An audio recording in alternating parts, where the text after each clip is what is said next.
काला होना क्या मेरा दोष है? बोलो बाबा, बोलो दीदी। भगवान ने अगर मुझे ऐसा बनाया है तो मेरा क्या दोष? चाहे जैसी भी हूँ बाबा, मैं तो आपकी ही संतान हूँ और आपकी बहन हूँ दीदी। आप लोग क्यों मुझे हर घड़ी अपमानित करते हैं? बाबा, क्या आपके लिए सुंदरता का इतना ही मोल है कि मुझ जैसी काली लड़की को आप कोई महत्व ही नहीं देते?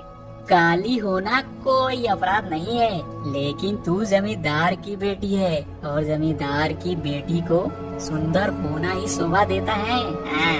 मेरी कामिनी ही मेरी इकलौती बेटी होने के लायक है और तू मेरी नालायक बेटी पता नहीं कैसे मेरे किस्मत में आ गई। छी छी छी, हमारे परिवार में सब बहुत सुंदर हैं, सिर्फ तुझे छोड़कर। तू इस जमींदार घराने की एकमात्र अभिशाप है, समझी? क्योंकि सब तो सुंदर हैं और तू ऐसी बदसूरत। बाबा, आपने बिल्कुल ठीक कहा। जमींदार की बेटी सिर्फ मुझे ही होना शोभा देता है, इसकी तरह काली को नहीं। और बाबा, मुझे खबर मिली है कि गांव के लोग हमारे बारे में क्या कहते फिरते हैं। सब यही कहते हैं कि ये लड़की तो जमींदार की बेटी होने के लायक ही नहीं है। ए काली कलोटी, कहीं जाकर मर क्यों नहीं जाती? हमारा सारा झंझट खत्म हो जाता। तुझे इतनी बातें तो नहीं सुननी पड़ेगी और ना ही हमें। तेरी वजह से इस जमींदार घराने की मान मर्यादा सब धूल में मिल जाएगी। बाबा, मैं आपकी इकलौती बेटी थी, आपको इसे जन्म लेते ही मार देना चाहिए था। जमींदार घराने को गंदा कर दिया है इस लड़की ने। बाबा, दीदी तो बिल्कुल ठीक ही कह रही है। आपने जन्म के समय ही मुझे क्यों नहीं मार डाला, तो फिर आपको इतना कष्ट नहीं होता और लोगों की बातें भी नहीं सुननी पड़ती। मैं जानती थी कि संतान तो सभी बराबर होते हैं, वो सुंदर हो या काली, लेकिन मैं ये नहीं जानती थी कि मेरे अपने ही परिवार के लोग मुझे सिर्फ काले रंग के कारण सहन नहीं कर पाते। मुझे उठा लो भगवान, उठा लो। तुझे भगवान कभी नहीं उठाएगा, तुम खुद क्यों नहीं मर जाती? तेरा मुंह देखते ही मेरा दिमाग खराब हो जाता है। और मुझ जैसी सुंदरी की तो वैसे भी बड़े अमीर जमींदार के यहाँ शादी होगी। सभी जमींदार चाहते हैं कि उनकी पत्नी बहुत सुंदर हो, बिल्कुल मेरी तरह। उन्हें क्या पड़ी है तुझ जैसी काली से शादी करने की? वैसे भी तेरी शादी तो किसी दिहाड़ी मजदूर से होगी, एक वक्त खा पाएगी, दूसरे वक्त नहीं। दीदी, मेरे नसीब में जो है वही होगा। इंसान अपना नसीब तो नहीं तय कर सकता। अगर भगवान ने मेरी जोड़ी किसी मजदूर के साथ ही बनाई है तो वही होगा, इसमें तो किसी का हाथ नहीं। पर दीदी, मैं तुम्हारे लिए हमेशा बहुत प्रार्थना करती हूँ कि तुम जैसे सुंदर लड़की की वैसे ही किसी बड़ी जमींदार से शादी हो। तुम देखना दीदी, जीवन में बहुत खुश रहोगी। मेरे जितने भी सुख हैं, ईश्वर तुम्हें सब कुछ दे दे और सबके दुख मेरे दुख के साथ मिल जाए, मैं यही चाहती हूँ। सुन, यहाँ पर कोई नाटक नहीं चल रहा है। यहाँ इतनी दिखावा करने की कोई जरूरत नहीं है। मेरी बेटी की वैसे भी बड़े और अमीर जमींदार के साथ शादी होगी। तू अपनी चिंता कर और हो सके तो अपना थोड़ा ध्यान रख। इस काली चमड़ी को थोड़ा सफेद करने की कोशिश कर। तू लोगों के सामने मेरा कितना नाक कटवाएगी, हे भगवान। कुछ दिन बाद जब मेरी बेटी के लिए रिश्ते वाले आएंगे, तब तुझे अगर देख लिया तो मेरी मान मर्यादा सब चली जाएगी। मैं क्या करूं? बाबा, आपकी मान मर्यादा की चिंता करके ही तो मैं जमींदार घराने से कभी बाहर नहीं निकलती। खुद को हमेशा चार दीवारों में ही समेट कर रखती हूँ।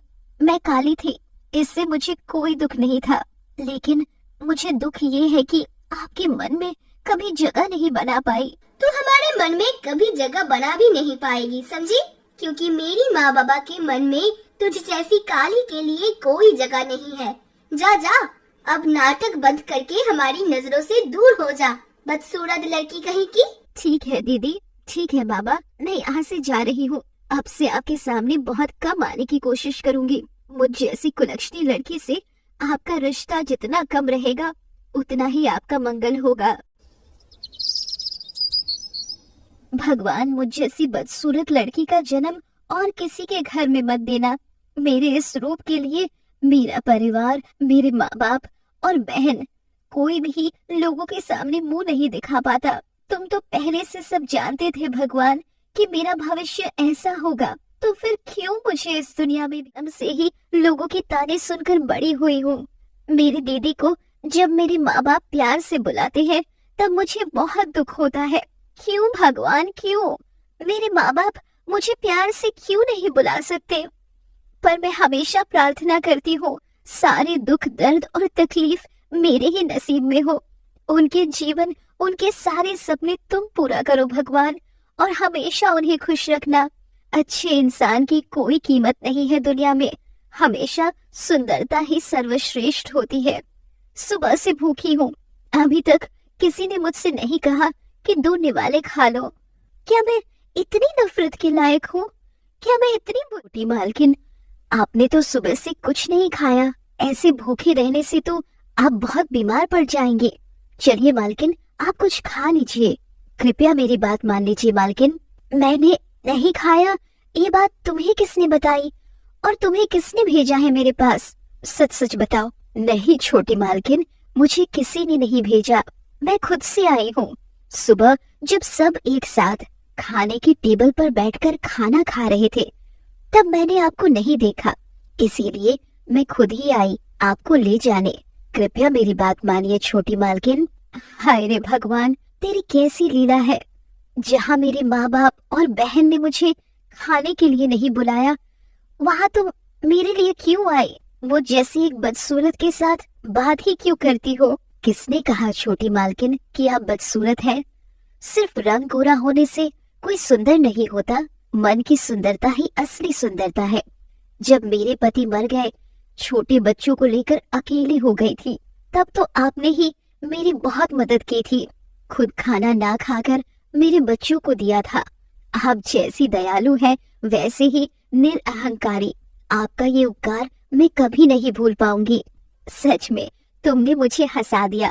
जहाँ तुम जमींदार की एक कामवाली होकर मेरी इतनी चिंता करती हो, वहाँ देखो मेरे जन्मदाता, मेरे जन्मदात्री, मेरी सगी बहन मेरी जरा भी चिंता नहीं करते। पर तुम्हारे प्रति मैं सचमुच आभारी हूँ कि तुमने मुझे इतने प्यार से याद रखा। यहाँ से चली जाओ तुम, वरना माँ, बाबा, बहन कोई देख लेगा तो फिर बहुत गुस्सा करेंगे। छोटी मालकिन, आप बिल्कुल दिल में दुख मत रखिए।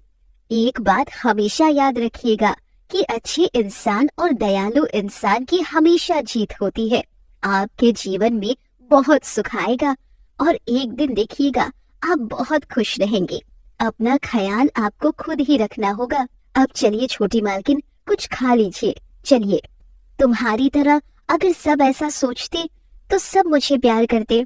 मुझे अब थोड़ा अच्छा। जी, अभी तक तुम कुछ बोल नहीं रहे हो। इतनी देर तक ऐसे चुप रहने से क्या किसी समस्या का समाधान होगा? चिंता तो मुझे भी कम नहीं है। हम क्या जवाब देंगे लड़के वालों को? और लड़का भी कोई ऐसा वैसा नहीं है, नवाबपुर के इकलौते जमींदार का बेटा है। मेरे दिमाग में एक तरकीब आई है। जब जमींदार का बेटा मेरी बड़ी बेटी को देखने आएगा, तब हम कहेंगे कि छोटी बेटी हमारी काम वाली है। उसकी पहचान को न देना ही सबसे अच्छा होगा, वरना बहुत बड़ी मुसीबत में पड़ जाएंगे हम। तुम क्या यूं ही जमींदार बने हो? तुम्हारे दिमाग में तो बहुत बुद्धि है जी, यही सबसे अच्छा होगा। उसकी पहचान अब से हम में से किसी को देने की जरूरत नहीं है। इस लड़की के जन्म लेने के बाद से ही मेरी चिंता हमेशा सिर्फ सिर पे घूमती रहती है। कहीं चली क्यों नहीं जाती है, और अच्छा भी नहीं लगता। एकदम ठीक बात कही आपने। उसके लिए हमारी बड़ी बेटी का कितना नाम खराब होता है। हम सब तो बहुत सुंदर हैं, लेकिन वो काली न जाने कहाँ से पैदा हो गई, वही समझ नहीं पा रही हूँ। पहले अगर जानती कि ऐसी एक लड़की मेरे पेट से जन्मेगी तो पेट में ही उसे मार डालती। मेरी बड़ी बेटी की तो जमींदार के बेटे से शादी होगी, और उस लड़की से कौन शादी करेगा? इसी चिंता में मेरी रातों की नींद हराम हो गई है। मेरे मन की बात तो तुमने मुंह से छीन ली। पता नहीं कौन सा पाप किया था जिसके लिए भगवान हमें ये सजा दे रहे हैं। मन करता है खाने में जहर मिलाकर उसे खिला दूं और मार डालूं। मर क्यों नहीं जाती कहीं जाकर, और अच्छा नहीं लगता उसके किस्से। अरे भाग्यवान, इंतजार करो इंतजार, उसे जल्द ही इस घर से भगा देंगे। सारी मुसीबत की जड़ को उखाड़ फेंकना होगा। जितनी जल्दी हो सके इस जमींदार घराने से उसे भगाने का इंतजाम कीजिए। उसकी झंझटें और नहीं सही जाती, मर भी नहीं जाती कहीं जाकर, और मैं सहन नहीं कर सकती उसे। छी छी छी, पता नहीं क्या जन्म दिया मैंने। मैं अपने कानों पर विश्वास नहीं कर पा रही हूँ। आज मैंने क्या सुन लिया अपने कानों से। क्या वो वाकई मेरे अपने माता पिता है? सच में क्या उन्होंने मुझे जन्म दिया? नहीं, ये कभी संभव नहीं, क्योंकि अपने माता पिता कभी अपनी संतान के बारे में ऐसी बातें कर ही नहीं सकते। वो बार बार कह रहे हैं मेरी वजह से उनकी बड़ी बेटी की शादी ना रुक जाए। इस घर में मैं इतनी बेकार क्यों हो गई? चांद, ओ चांद, क्या तुम मेरी बातें सुन सकते हो? तुम ही बताओ, अपने माता पिता के मुंह से ऐसी बातें सुनने के बाद कोई संतान क्या धीरज रख सकती है? नहीं नहीं, मैं कभी नहीं चाहती कि मेरे माँ बाप मेरी वजह से बदनाम हो। बाबा ने कहा ना कि समस्या को जड़ से उखाड़ फेंकना होगा। मैं एक काम करती हूँ, मैं ही उनकी समस्या का समाधान कर देती हूँ। अपनी बहन की शादी को मैं कभी रोकना नहीं चाहती, उसकी खुशी मैं कभी छीनना नहीं चाहती। मैं आज ये वेशभूषा छोड़कर एक साधारण लड़की बनकर इस घर से चली जाऊंगी, हमेशा के लिए। मैं कभी नहीं चाहती कि मेरी वजह से कभी किसी का दिल दुखे, किसी को तकलीफ हो। आप सब हमेशा अच्छे रहना। आपकी ये कुलक्षणी और काली बदसूरत बेटी कभी भी आपके नजरों के सामने नहीं आएगी। सबको आजाद करके आज मैं जिधर नजर जाएगी उधर चली जाऊंगी। हाँ, उधर ही चली जाऊंगी। माँ, बाबा, दीदी, तुम्हारे लिए मुझे बहुत बुरा लग रहा है। क्यों मेरे प्यार को तुम लोगों ने समझा नहीं? क्यों? अच्छे से रहना सब। विदा तुम सबको। मैं आज जा रही हूँ। किसी ने मुझे नहीं समझा, किसी ने भी मुझे नहीं समझा।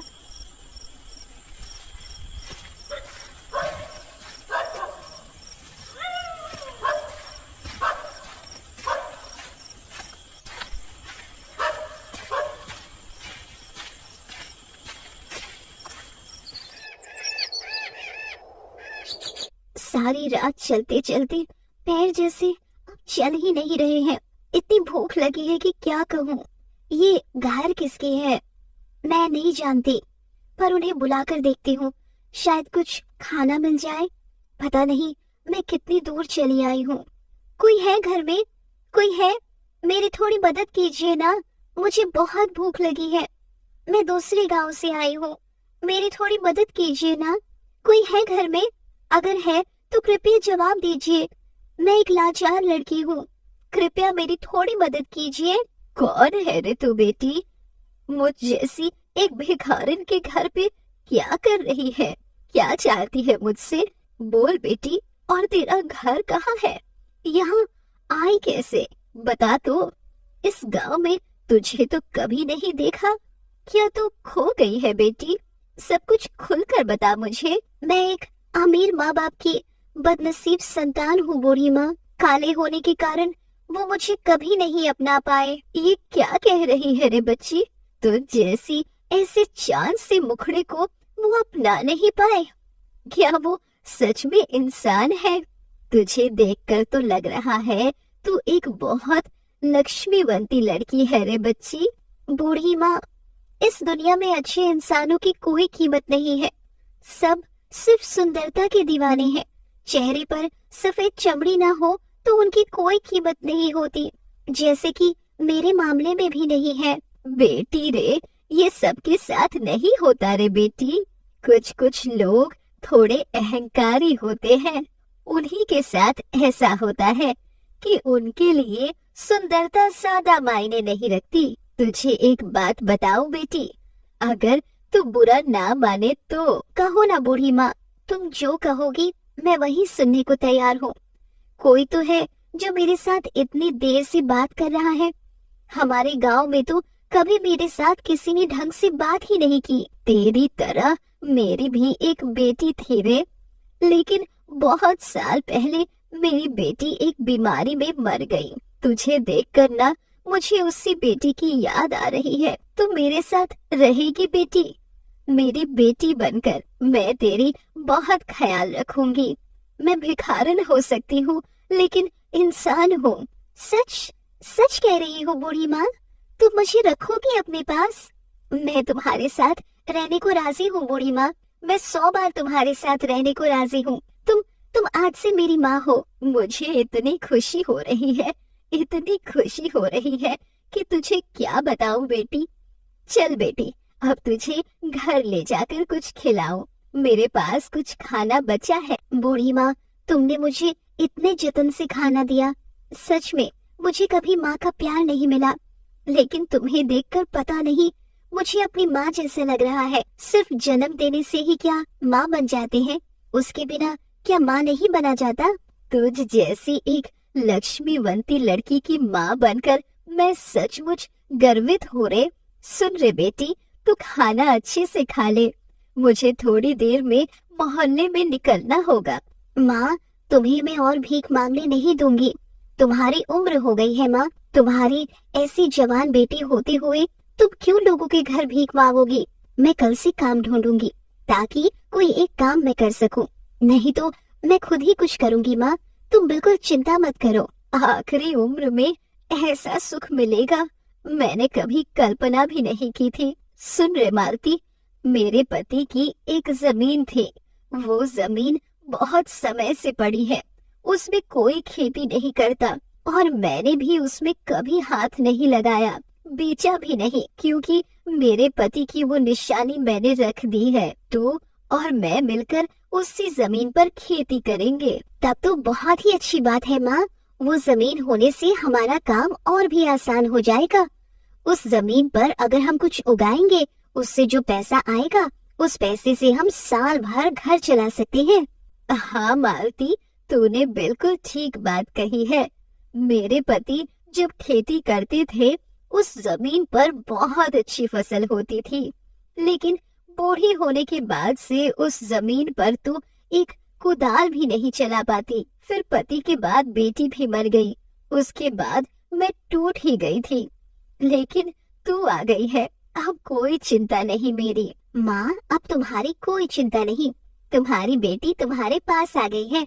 अब तुम्हारे आराम करने का समय है माँ। जितने काम है सब मैं करूँगी। तुम सिर्फ मुझे थोड़ा प्यार देना और कुछ नहीं। तू तो मेरी बेटी है रे बच्ची। तुझे प्यार ना करके क्या रहा जाएगा, बता तो। माँ, तुम्हारी बेटी रूपा इस जमींदार घराने में कहीं नहीं मिल रही है। क्यों, कहाँ चली गई तुम्हारी बेटी? मैं एकदम निश्चिंत हूँ। तुम्हारी बेटी शायद कहीं गिरकर मर गई है, नहीं तो कहीं चली गई है। खैर, बहुत अच्छा हुआ सुबह दासी आकर मुझे यहाँ खबर दी। बात सुनकर बहुत खुशी हो रही है। हमारे रास्ते का कांटा अब हट गया है। वाह वाह, सुबह उठकर ऐसी सुंदर खुशखबरी सुनने को मिलेगी, कभी उम्मीद ही नहीं की थी। अब लोगों को मुंह दिखाया जा सकेगा। एकदम ठीक बात कही है माँ, और मेरी शादी भी बहुत अच्छे से होगी। तेरे ससुराल वालों के सामने और हजारों सवाल का सामना कभी नहीं करना पड़ेगा हमें। निश्चिंत होकर तेरी शादी कर पाएंगे हम। वो रूपा जाकर हम लोगों की चिंता से पूरी तरह आजाद कर गई है, वरना उस लड़की को लेकर मुझे हमेशा कितना चिंता होता था। वो तुम्हें कैसे समझाऊं। रास्ते का कांटा हट गया है, अब हम निश्चिंत रहेंगे। आज 2 दिन हो गए मैं घर छोड़कर यहाँ चली आई हूँ। माँ, बाबा, दीदी की बहुत याद आ रही है मुझे। मैं जानती हूँ मेरी बात उन्हें एक बार भी याद नहीं आती होगी। वे सब अपने अपने कामों में व्यस्त हो गए होंगे, पर उनके मन की इच्छा पूरी कर पाने पर मुझे बहुत गर्व महसूस हो रहा है। मैं अपने परिवार को कलंक मुक्त कर पाई हूँ, यही बहुत है। तुम सब हमेशा अच्छे से रहना माँ, बाबा, दीदी, बहुत अच्छे रहना। मैं तुम्हारे लिए हमेशा प्रार्थना करूंगी। मैं हमेशा प्रार्थना करती रहूंगी। अरे, इस लड़की को तो हमारे गांव में पहले कभी नहीं देखा। यह कौन लड़की है? इतनी सुंदर दो आंखें, उसका मुंह देखने में कितना भोला लग रहा है। वो मैं कैसे समझाऊं? मुझे जानना ही होगा। कौन है यह गुणवती? वो कहाँ रहती है और किसके साथ रहती है? मुझे सब पता करना होगा। मुझे लग रहा है मेरे सपनों की इंसान मुझे मिल गई है। बहुत जल्दी तुमसे मेरी बात होगी गुणवती, बहुत जल्दी। मैं अब यहाँ से चला जाता हूँ। अगर मुझे देख लेगी तो फिर कुछ सोच सकती है। अच्छी रहना गुणवती, तुमसे बहुत जल्दी मेरी मुलाकात होगी, बहुत जल्दी। बेटी, देख रही हो वो धान की जमीन? यही मेरे पति की जमीन थी। देख रही हो ना बेटी, जमीन में फसल ना उगने से ये कैसी हो गई है। इस जमीन में क्या इस कमजोर शरीर के साथ कोई काम कर सकती हूँ? तू बता बेटी। माँ, इस जमीन में अगर कुछ सब्जियाँ उगा दे तो बहुत अच्छा उत्पादन हो सकता है। मुझे ये जमीन बहुत उर्वर लग रही है। कल से ही इस जमीन पर काम शुरू कर दूंगी। लेकिन माँ, सब्जी पौधों के लिए कुछ पैसे तो चाहिए ही होंगे, वरना तो कुछ भी नहीं हो सकेगा। पैसे की चिंता तू बिल्कुल मत कर बेटी। मेरे पास कुछ पैसे हैं। भीख से थोड़ा बहुत बचा के रखा था, उसी से हम सब्जियों का पौधा खरीद कर यहाँ रोपण कर लेंगे। मैंने जिंदगी में कभी सपने में भी नहीं सोचा था कि तेरे बाबा यानी मेरे पति की जमीन पर कभी फसल उग सकेगी। माँ, मैं तुम्हारी अपनी बेटी नहीं हूँ, फिर भी तो मुझे इतना प्यार कर। सचमुच माँ, सिर्फ जन्म देने से ही माँ नहीं बना जाता। माँ बनने के लिए आत्मा का रिश्ता होना तुम्हारे अंदर है। मैं चाहती हूँ माँ कि तुम्हारे साथ पूरी जिंदगी बिता दूँ। हाँ बेटी, तू बिल्कुल सही बात कही है। मेरी बेटी मर गई थी तो क्या हुआ, मेरी बेटी तुझ में फिर से लौट आई है। तू ही मेरी सब कुछ है। तुझे बहुत प्यार करती हूँ। अच्छा माँ, तो अब घर चले। घर जाकर हमें बहुत सारा काम भी। बेटा, हमारी बेटी कामिनी को हमने बचपन से बहुत प्यार से पाला है। हम सिर्फ अपनी बेटी को ही तुम्हारे हाथों में नहीं दे रहे हैं, हम पूरा प्यार तुम्हारे हाथों में दे रहे हैं। बेटा, तुम कृपया उसका ख्याल रखना। हमारी बस एक ही बेटी है, ये तो तुम पहले से ही जानते हो, इसीलिए उसके प्रति हमारा थोड़ा ज्यादा ही था। आप इसके लिए बिल्कुल चिंता मत कीजिए। आपकी बेटी मेरे पास खुश रहेगी और जैसा आपने कहा था सारा बकाया आप मुझे समय पर दे देना, तब आपकी बेटी मेरे पास और भी खुश रहेगी। समझे मेरी बात? अरे बेटा, मैं तो तुम्हारा स्वभाव जानता हूँ। मैंने तो वादा किया है, जो तुम्हारा बकाया है उसका आधा तो अभी दे दिया और आधा शादी के बाद दे दूंगा। बस 2-3 दिन सब्र करो, मैं तुम्हारा बकाया समय पर भेज दूंगा। हमारी लाडली बेटी का दामाद हमसे कुछ मांगे और हम उसे ना दें, ये भला कैसे हो सकता है? तुम बस मेरी बेटी को खुश रखना, तुमसे और कुछ नहीं चाहिए बेटा।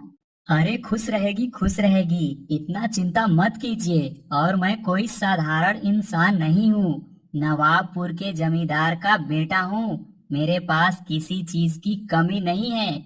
आपकी बेटी मेरे पास बहुत खुश रहेगी। अच्छा, अब बहुत हो गई बातें, अब हमें जाना चाहिए। बेटी कामिनी, तू अपना ख्याल रखना और कुछ दिनों बाद अपने माँ बाबा को देखने आ जाना। तू नहीं है तो हमारा कोई नहीं है बेटी। तेरी बहुत याद आएगी बेटी, बहुत याद आएगी। ओहो, मैं तो कह चुका हूँ कि मेरे पास वक्त नहीं है। आप लोग बस बातें बढ़ाए जा रहे हैं। लगता है जैसे जिंदगी में कभी बेटी से बात ही नहीं की। गुस्सा मत करो बेटा, इकलौती बेटी है ना, इसीलिए मन नहीं मान रहा है, इसीलिए हमारी बातें बढ़ रही हैं। अच्छा बेटी कामिनी, तो सावधान रहना बेटी, और तुम लोग भगवान का नाम लेकर अभी निकल पड़ो, यहाँ और समय बर्बाद मत करो। ठीक है माँ, ठीक है बाबा, मुझे आप लोग आशीर्वाद दीजिए। समय मिलते ही आप लोगों को देखने आ जाऊंगी। मेरे लिए बिल्कुल चिंता मत कीजिए। तुम लोगों के पास तो किसी चीज की भी कमी नहीं है, इसलिए इतना चिंता करने की कोई जरूरत भी नहीं है। घर में पहले जो परेशानी थी उसकी चिंता करते थे, अब तो वो भी नहीं है और मैं तो पूरी तरह चली नहीं जा रही हूँ। मैं तो तुम्हें देखने आ जाऊंगी। तो मैं जा रही हूँ माँ। तुम राजू बेटा हो ना? क्या कर रहे हो बेटा? तुमसे मेरी कितने दिनों बाद मुलाकात हुई है। तुमने जो मेरी मदद की थी उससे क्या मैं कभी भूल सकती हूँ? दादी मैं आपको साफ साफ पहचान रहा हूँ, लेकिन दादी एक बात मैं नहीं समझ पा रहा हूँ।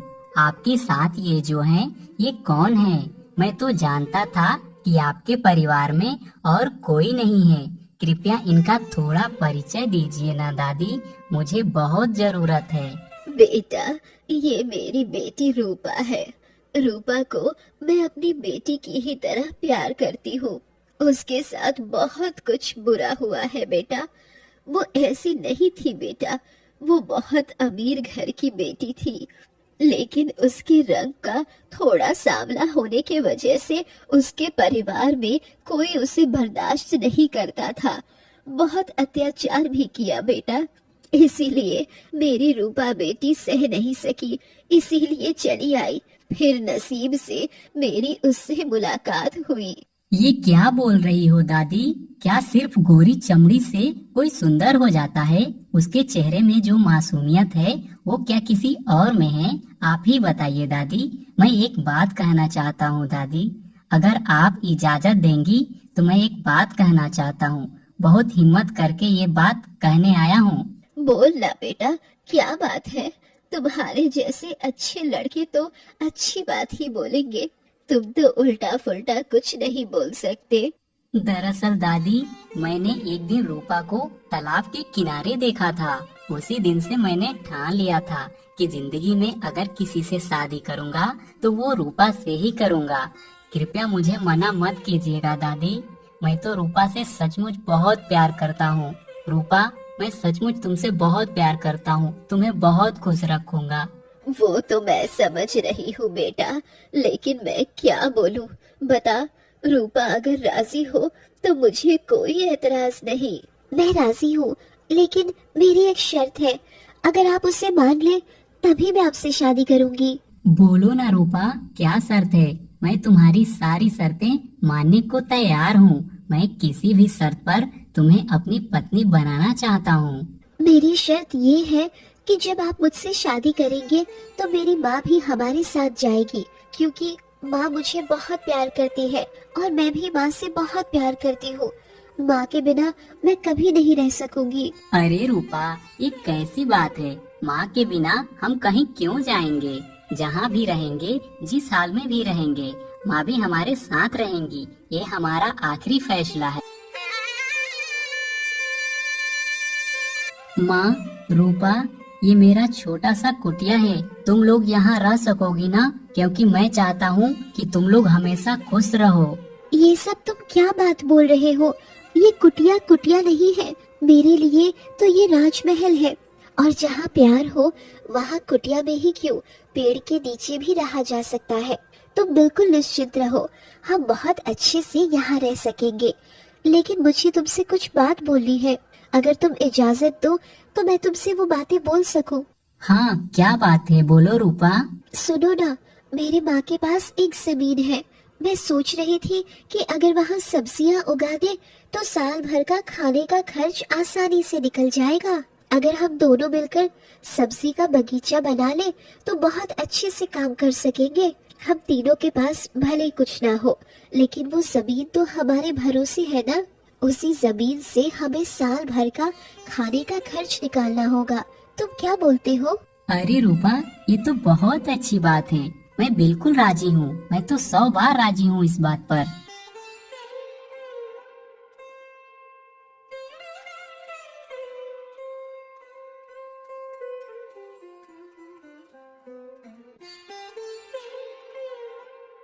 देखो रूपा, हमारे खेत की जमीन में कितना सुंदर सब्जियां उग गई हैं। साथ में काम करने से काम कितना आसान हो जाता है और उत्पादन भी कितना अच्छा हो जाता है। इस सब्जी की खेती का असली योगदान तो तुम्हारा है। मैंने तो बस तुम्हारी थोड़ी मदद की है। तुम ना होते तो अकेले मैं जरूर कर लेती, लेकिन इतना अच्छा फसल कभी नहीं होता। सचमुच ये माननी पड़ेगी, तुम जैसे पति के रूप में कमाल हो, वैसे ही काम में भी कमाल हो।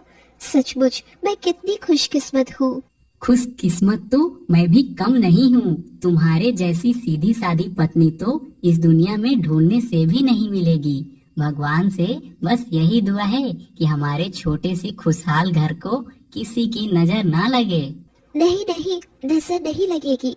चलो ना, यहाँ से कुछ सब्जियाँ लेकर बाजार में बेच दे, फिर कुछ सब्जियाँ थोक में भी बेच देंगे। इससे लोगों का भी कुछ भला हो जाएगा, हमारे घर में भी पैसे आ जाएंगे। अच्छा चलो रूपा, यही करते हैं। सचमुच तुम्हारी बुद्धि का कोई जवाब नहीं है। तुम एकदम लाजवाब पत्नी हो, लाजवाब। अरे दरोगा बाबू, आप यहाँ पर क्या कर रहे हैं? किस लिए आए हैं? जरा बताइए तो। हम सरकार के तरफ से आए हैं। आपकी जो जमीन जायदाद और आपकी जो जमींदारी है, ये सब गैर कानूनी है। आपको आज ही ये सब छोड़कर जाना होगा। ये आप क्या बोल रहे हैं? जो आप बोल रहे हैं, क्या उसे सोच समझकर बोल रहे हैं? हमारी जमींदारी गैर कानूनी कैसे हो सकती है? आप कृपया थोड़े अच्छे से खोजबीन कर ले। क्यों जी, तुम कुछ क्यों नहीं बोल रहे हो इनसे? ये क्या बोल रहे हैं? क्या तुम सुन नहीं रहे हो? इनसे बोलो कि हम कानूनी हैं। यहाँ कोई गैर कानूनी जमींदारी नहीं है। वो और क्या ही बोलेंगे, क्योंकि चोर तो मन ही मन जानता है। आपने अभी तक कोई उनकी बात जानी है? वो सब कुछ जानते हैं। ये जमींदारी सब गैर कानूनी है। इन्होंने हड़प कर जमींदारी बनाई है। क्यों जमींदार साहब, बोल क्यों नहीं रहे हैं? बोलिए, जरा जवाब दीजिए, वरना हमें आपको गिरफ्तार करना पड़ेगा। दरोगा जी, कुछ पैसे देकर मामला सुलझ सकता है क्या? थोड़ा देखिए ना, किसी को खबर ना हो, वरना सब सर्वनाश हो जाएगा, सर्वनाश हो जाएगा। हम तो बर्बाद हो जाएंगे दरोगा जी। आप मुझे पैसे का लालच दे रहे हैं? आपकी इतनी हिम्मत! एक सरकारी अधिकारी को पैसे का लालच देने का सजा क्या हो सकती है, आप जानते हैं? मैं यहाँ आपसे बात करने आया हूँ, समझे? आज ही इस जमींदारी और हवेली को छोड़कर आप लोग चले जाइए। इस गांव की सारी जमीन जायदाद, आपकी जमींदारी हवेली सब छीन गई है।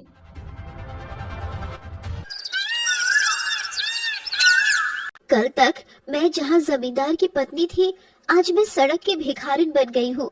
मेरी किस्मत फूटी है। पता नहीं मुझे किस जन्म की सजा मिल रही है। मुझे माफ कर दो भाग्यवान, मैं नहीं समझ पाया कि बाद में ये समस्याएं बन जाएंगी। शादी के वक्त अगर मुझे पता होता कि तुम इस गांव के गैर कानूनी जमींदार हो, तो मैं तुमसे शादी कभी नहीं करती। लेकिन जो सर्वनाश होना था वो बुढ़ापे में हो गया। अब बोलो, तुम जवाब दो, हम कहाँ जाएंगे? हमें कोई भिक्षा भी नहीं देगा।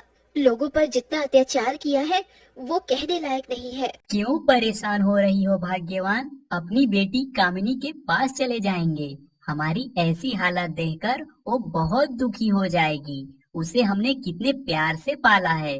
बिल्कुल ठीक बात कही तुमने। चलो हम अपनी बेटी कामिनी के पास चलते हैं।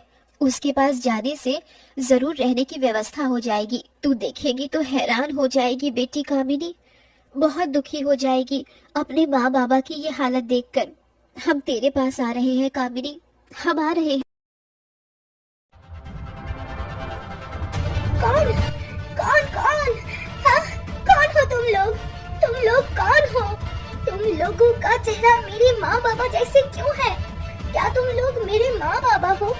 तुम लोगों की ये हालत क्यों है? तुम लोगों के साथ हुआ क्या है? भिखारी जैसी हालत, जल्दी बोलो, तुम लोगों को क्या हुआ है? और तुम मेरे ससुराल में इस हालत में क्या कर रहे हो? जल्दी बोलो, वरना मेरी इज्जत सब मिट्टी में मिल जाएगी। हमारा सब कुछ खत्म हो गया, सब कुछ खो दिया हमने।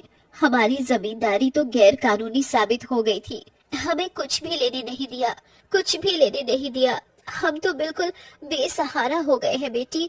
हम कहाँ जाएं, क्या करें? इसीलिए तेरे पास आए हैं। तू हमारा आखिरी सहारा है बेटी, तू हमारा आखिरी सहारा है। तुझे हम कितने प्यार से पाले हैं। तू हमें अपने पास जगह दे दे बेटी, जगह दे दे, वरना हम भीख मांगकर गुजारा नहीं कर सकेंगे बेटी, नहीं कर सकेंगे। तो तुम लोग क्या पागल हो या दिमाग खराब हो गया है? तुम्हारी इस हालत को अगर मेरे ससुराल में कोई भी देख ले तो मेरी इज्जत कहाँ जाएगी? बोलो, सब मिट्टी में मिल जाएगी। मैं तुम्हारे बारे में कितनी बड़ी बड़ी बातें करती हूँ। मेरे ससुराल में आकर परेशानी मत करो बाबा, दया करो। मतलब तू क्या बोल रही है कामिनी? तुझे प्यार करने का ये इनाम? तेरी खुशी के लिए मेरी छोटी बेटी घर से चली गई थी।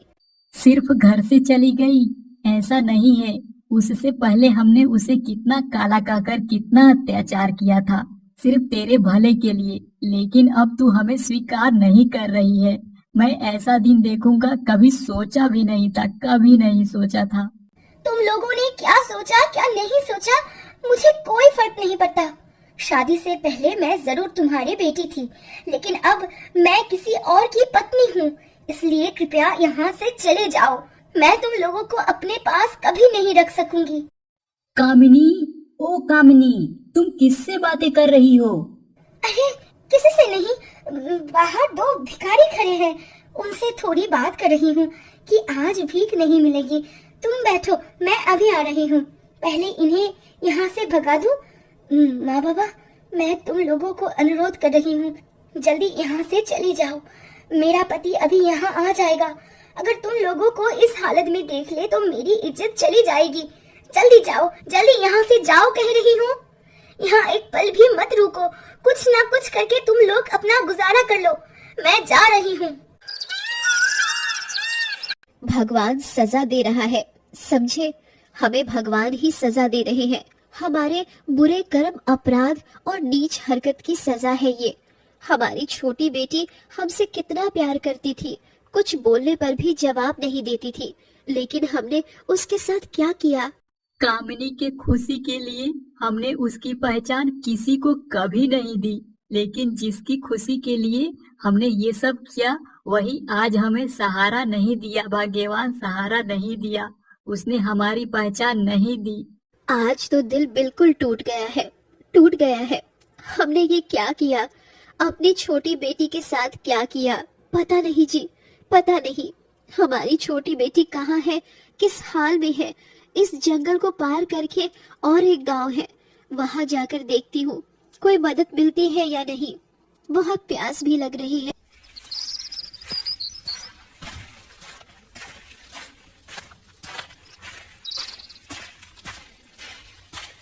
घर में कोई है? हमें थोड़ा पानी दे दीजिए ना, हमें बहुत प्यास लगी है। हम बहुत दूर से आ रहे हैं, हमारी थोड़ी मदद कीजिए, हमें थोड़ा पानी दीजिए। माँ, माँ, बाबा, बाबा, तुम लोग और तुम लोगों की ऐसी हालत क्यों है? बाबा, तुम लोग यहाँ कैसे आए? मुझे तो कुछ समझ में नहीं आ रहा। बाबा बोलो ना, तुम लोग यहाँ कैसे आए? बेटी रूपा, तू यहाँ क्या कर रही है बेटी? मेरी बात बाद में होगी। बाबा, माँ, पहले तुम लोग अपनी बात बोलो। बाबा, माँ, तुम्हें देखकर मुझे बहुत बुरा लग रहा है। तुम्हारी ये हालत मैंने कभी सपने में भी नहीं सोचा था कि ऐसा दिन देखूंगी। माँ, बाबा बोलो, बोलो ना माँ। बाबा, ऐसी हालत क्यों है? हमने सब कुछ खो दिया बेटी, सब कुछ खो दिया। हमारी जमींदारी, पैसे, धन संपत्ति, नाम, खयाती, सब कुछ खो दिया। अब मैं और तेरे बाबा सड़क के भिखारी बन गए हैं बेटी, सड़क के भिखारी। जिस बेटी की खुशी के लिए तेरे सुख को हमने बलिदान कर दिया था, उसी बेटी ने आज हमें ठुकरा दिया, हमें स्वीकार नहीं किया, स्वीकार नहीं किया। हम जानते हैं ये पाप का फल है, तेरे साथ पाप का फल। वैसे बेटी, तेरे साथ ये कौन है? इनका परिचय तो दी नहीं। माँ पिताजी, मैं आपकी बेटी का पति हूँ। मैं एक गरीब इंसान हूँ माँ पिताजी। अगर आपको कोई परेशानी ना हो तो हमारे साथ यहीं रह जाइए ना, पूरी जिंदगी भर के लिए। मेरे पास तो 2 माँ हो जाएंगी और एक पिताजी।